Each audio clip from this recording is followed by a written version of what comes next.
ગુજરાત ભાજપને મોટી ખોટ પડી છે। કડી વિધાનસભા ધારાસભ્ય કરશનભાઈ સોલંકીને લાંબા સમયથી બીમાર હતા અને તેમની બીમારીના કારણે ગઈકાલે તેમનું અવસાન થયું છે।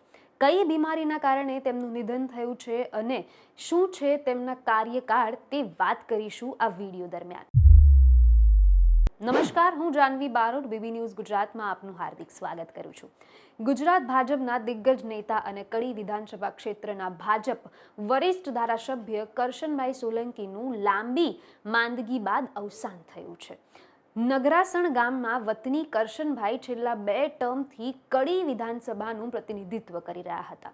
રાજકીય વર્તુત્વમાં 108 તરીકે જાણીતા કરશનભાઈ છેલ્લા 1.5 વર્ષથી કેન્સરની બીમારીથી પીડિત હતા। ગઈકાલે તેમની તબિયત વધારે પડતી લડખડાતા તેમને તાત્કાલિક અમદાવાદ સિવિલ હોસ્પિટલમાં દાખલ કરવામાં આવ્યા હતા। જો કે સારવાર દરમિયાન જ એમને એમનો અંતિમ શ્વાસ લીધો હતો અને તેમના અવસાનના સમાચાર મળતા જ મુખ્યમંત્રી ભૂપેન્દ્ર પટેલ, ઋષિકેશ પટેલ, પૂર્વ ડેપ્યુટી સીએમ નીતિન પટેલ સહિત ભાજપના દિગ્ગજ નેતાઓ અને કાર્યકર્તાઓ પહોંચ્યા હતા। સમગ્ર કડી પંથમાં શોકની લાગણી છવાઈ છે। ખાસ કરીને ભાજપના કાર્યકર્તાઓમાં ઘેરા શોકની લાગણી જોવા મળી રહી છે।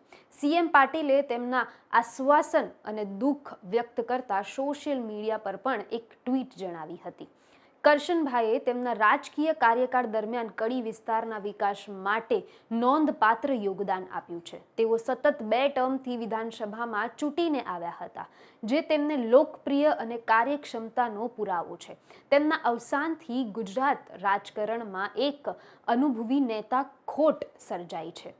કરશન સોલંકી પોતાનું સરળ અને સૌમ્ય સ્વભાવને કારણે લોકપ્રિય નેતા હતા। ધારાસભ્ય હોવા છતાં વિધાનસભા જવા માટે સરકારી બસનો ઉપયોગ કરતા હતા। તેમના મત વિસ્તારમાં નાનામાં નાના વ્યક્તિને ખૂબ સરળતાથી મળતા હતા। લોકો તેમને કાકાના હુલમણા નામથી બોલાવતા હતા। ત્યારે તેમને આકસ્મિક વિદાય કરી અને આ શોકનો માહોલ છવાય છે। કરશનભાઈ સોલંકી વ્યવસાયે એક ખેડૂત હતા। ગાંધીવાદી વિચારસરણી ધરાવતા હતા। માત્ર શાળાકીય શિક્ષણ 12 પાસ સુધીનું કરશનભાઈએ લીધેલું હતું। કરશનભાઈ દરેક જગ્યાએ ચાલતા જતા હતા। તેઓ આખી જિંદગી કડી તાલુકાના નગરસામ ગામમાં રહ્યા। 60 વર્ષે કડીના ધારાસભ્ય બન્યા। રસપ્રદ વાત એ છે કે એવો એ સીટ માટે લડ્યા હતા જ્યાં લોકપ્રિય ગુજરાતી ફિલ્મ સ્ટાર હિતુ કનોડિયા હારી ગયા હતા।